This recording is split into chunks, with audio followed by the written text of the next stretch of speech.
दोस्तों, मध्य प्रदेश के इस अगले अध्याय में, तृतीय अध्याय में सामान्य ज्ञान की इस जानकारी में हम चालू करते हैं दोस्तों दिल्ली सल्तनत काल के बारे में। दिल्ली सल्तनत काल 1206 से 1526 ईसा पूर्व तक माना जाता है दोस्तों। मध्य प्रदेश में 10वीं शताब्दी से ही आक्रमण प्रारंभ हो चुके थे, जिनमें 1019 में महमूद गजनी ने ग्वालियर भूभाग पर आक्रमण किया और दिल्ली सल्तनत के प्रारंभिक शासक कुतुबुद्दीन ऐबक की महत्वपूर्ण विजयों में बुंदेलखंड की विजय शामिल थी।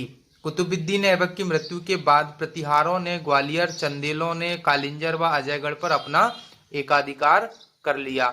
इल्तुतमिश द्वारा 1231 ईस्वी में ग्वालियर के किले पर आक्रमण कर विजय प्राप्त की गई। मित्रों, ग्वालियर के किले पर क्या की गई? विजय प्राप्त की गई। कैसे की गई? इल्तुतमिश द्वारा 1231 में ग्वालियर के किले पर आक्रमण करके वहां पर विजय प्राप्त कर ली गई। 1233 ईस्वी में 1233-34 ईस्वी में कालिंजर व उसके आसपास के क्षेत्रों को जीता गया।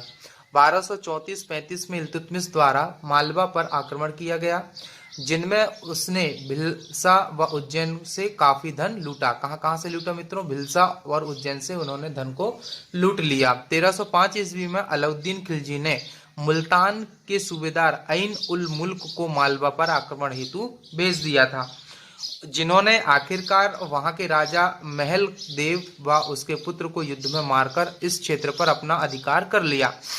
इसके बाद उज्जैन, धारानगरी व चंदेरी आदि को भी जीत लिया। यहीं से पहली बार मालवा का दिल्ली सल्तनत में प्रवेश माना जाता और हो गया। 1400 ईस्वी में दिलावर खां की मृत्यु के पश्चात वहां का शासक हुसैन शाह बना। कौन बना मित्रों? दिलावर खान की मृत्यु के बाद वहां का शासक हुसैन शाह बन गया, जिसे गुजरात के शासक मुजफ्फर शाह द्वारा मालवा पर आक्रमण के फलस्वरूप कैद कर लिया गया। परंतु मालवा में विद्रोह हो जाने के बाद मुजफ्फर शाह ने हुसैन शाह को ही भेजा, जिन्होंने पुनः अपना अधिकार जमाया। इसके पश्चात इन्होंने मंडू को अपनी राजधानी बनाया। मंडू नगर को बसाने का श्रेय भी उसी को ही जाता है। इस वंश के शासक महमूद शाह द्वितीय के काल में गुजरात के शासक बहादुर शाह ने 1531 में मालवा पर आक्रमण कर उसे जीत लिया था। मित्रों, आगे देखें, मुगल काल आता है। मुगल काल 1526 से 1857 ईस्वी तक चलने वाला काल है। मुगल काल 1526 में मुगल सम्राट बाबर द्वारा दिल्ली सल्तनत के अंतिम शासक इब्राहिम लोदी वंश को हराकर भारत में मुगल साम्राज्य की नींव डाली। किसको हराकर? सल्तनत काल को हटाकर, मतलब 1526 में मुगल सम्राट बाबर द्वारा दिल्ली सल्तनत के अंतिम शासक इब्राहिम लोदी वंश को हराकर भारत में मुगल शासक साम्राज्य की नींव डाल दी गई। 29 जनवरी 1528 को मालवा के सूबेदार मेदिनी राय की युद्ध में हत्या कर बाबर ने चंदेरी पर अपना अधिकार जमा लिया। बाबर की मृत्यु के बाद हुमायूं मुगल सम्राट बना, जिसके समय में संपूर्ण मालवा जीतकर मुगल साम्राज्य में मिला लिया गया। किसमें मिला लिया गया दोस्तों? मुगल साम्राज्य में मिला लिया गया। आगे कन्नौज 1540 ईस्वी के बिलग्राम के युद्ध में शेर शाह ने मुगल सम्राट हुमायूं को हराकर इस राज्य के मांडू, उज्जैन, सारंगपुर आदि क्षेत्र पर अपना अधिकार कर लिया था। शेर शाह ने 1545 ईस्वी में बुंदेलखंड के कालिंजर किले पर आक्रमण किया, जिसमें बारूद फटने से उसकी मृत्यु हो गई थी। शेर शाह की 1545 ईस्वी में यह किला उस समय कीरत सिंह के कब्जे में था। शेर शाह द्वारा किया गया यह युद्ध रीवा के राजा वीरभान बघेला को कीरत सिंह द्वारा उसे न सौंपे जाने का एक बहाना मात्र था। शेर शाह की मृत्यु के पूर्व इस किले पर अफगानों को विजय मिल चुकी थी। मुगल सम्राट अकबर ने 1561 ईस्वी में आदम खां को मालवा पर आक्रमण हेतु भेजा, जहां उसे बाज बहादुर पर सफलता मिल गई थी।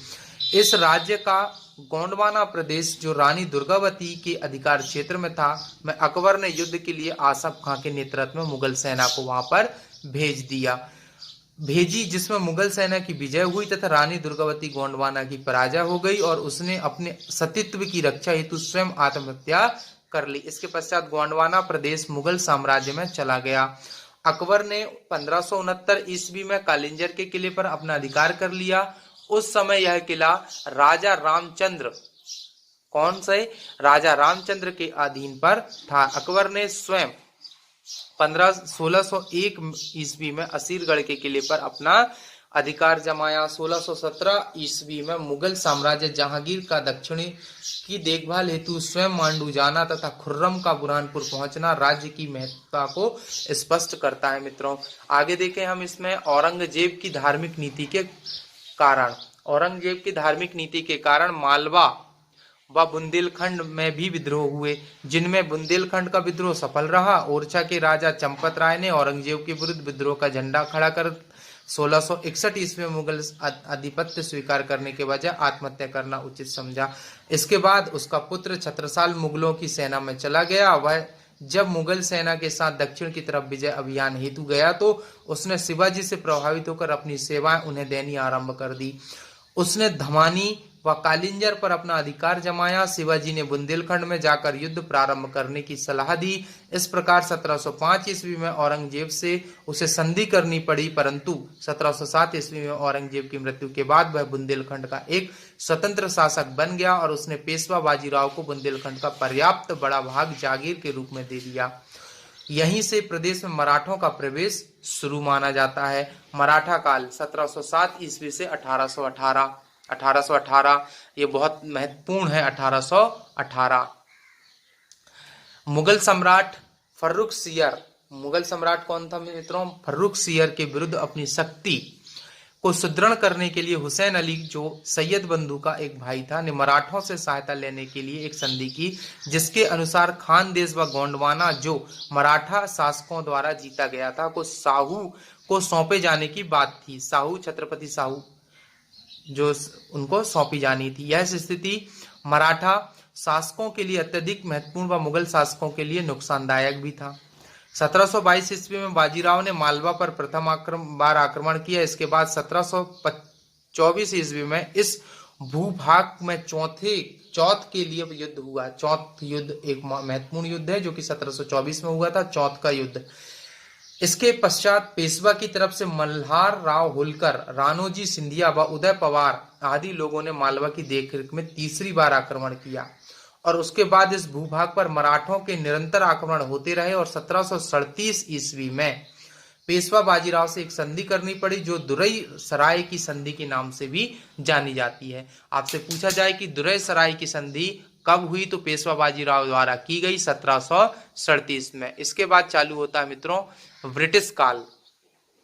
प्रथम आंग्ल मराठा युद्ध 1725-82 ईस्वी तक चला। यह युद्ध अनिर्णायक समाप्त हुआ। इसके दरमियान कंपनी व पेशवा के मध्य 1776 में पुरंदर की संधि हुई और 1779 में बड़गांव की संधि और 1782 ईस्वी में सालवाई की संधि हुई।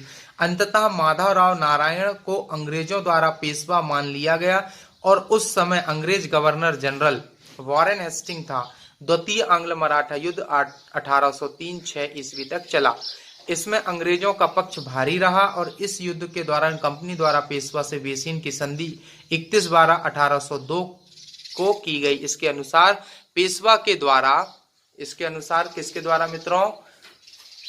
पेशवा के द्वारा स्वीकार किए गए तथ्यों में मुख्य रूप से मध्य प्रदेश के ताप्ती व नर्मदा के भूभाग को कंपनी को देने की बात थी और इस क्रम में कंपनी द्वारा भोंसले से 17/12/1803 ईस्वी में देवगांव की संधि हुई और सिंधिया से सूरजी अर्जन गांव की संधि 30/12/1803 को हुई। संधि वेलेजली के शासनकाल में होलकर 25/12/1805 से राजपुर घाट की संधि की गई, जिनमें मराठा सरदारों द्वारा चंबल का उत्तरी भूभाग व बुंदेलखंड को छोड़ दिया गया। 13 जून 1817 को पेशवा ने कर्नल स्मिथ के द्वारा पूना अभियान के क्रम में पूर्णतया अपने अधिकार डाल दिए तथा हथियार डाल दिए तथा उसने एक नई संधि पर हस्ताक्षर किए। इस संधि के द्वारा मध्य प्रदेश राज्य के मालवा व बुंदेलखंड के भाग कंपनी को दे दिए गए।